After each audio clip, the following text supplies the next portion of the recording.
Des vides à combler avec des visuels de la guerre en Libye ou de l'attaque d'Al-Shabaab dans le Sinaï égyptien.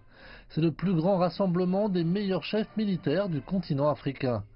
Il a lieu à un moment où l'Afrique est confrontée à de sérieux problèmes de sécurité sur pratiquement tous les fronts.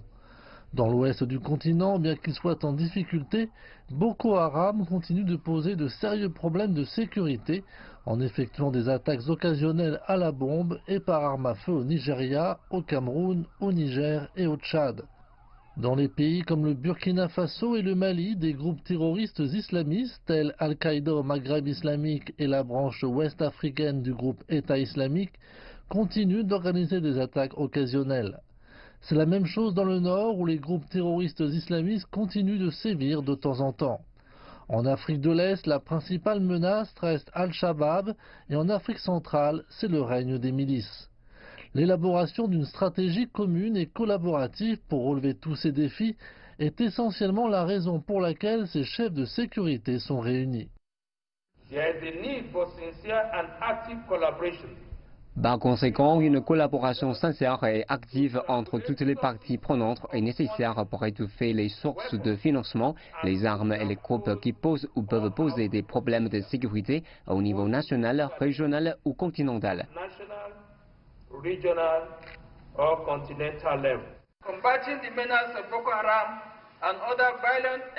Je suis d'avis que la lutte contre la menace représentée par Boko Haram et d'autres organisations extrémistes violentes exigera des efforts de collaboration. Par conséquent, je tiens à souligner que notre action collective et notre inaction auront un impact sur nos efforts pour assurer la sécurité et la stabilité de nos pays, de l'Afrique et du monde en général.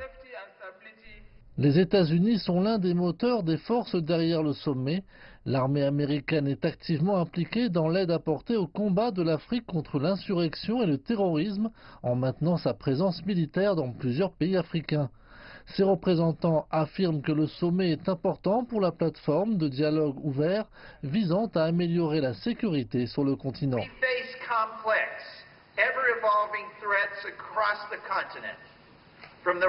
Nous faisons face à des menaces complexes qui évoluent sur le continent, de la montée des réseaux terroristes aux problèmes croissants créés par les changements climatiques et mondiaux.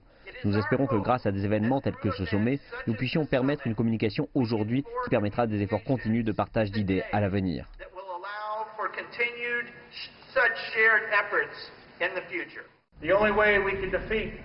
La seule façon de vaincre nos adversaires est de travailler ensemble et de former des alliances et des partenariats solides qui résisteraient aux circonstances défavorables et difficiles.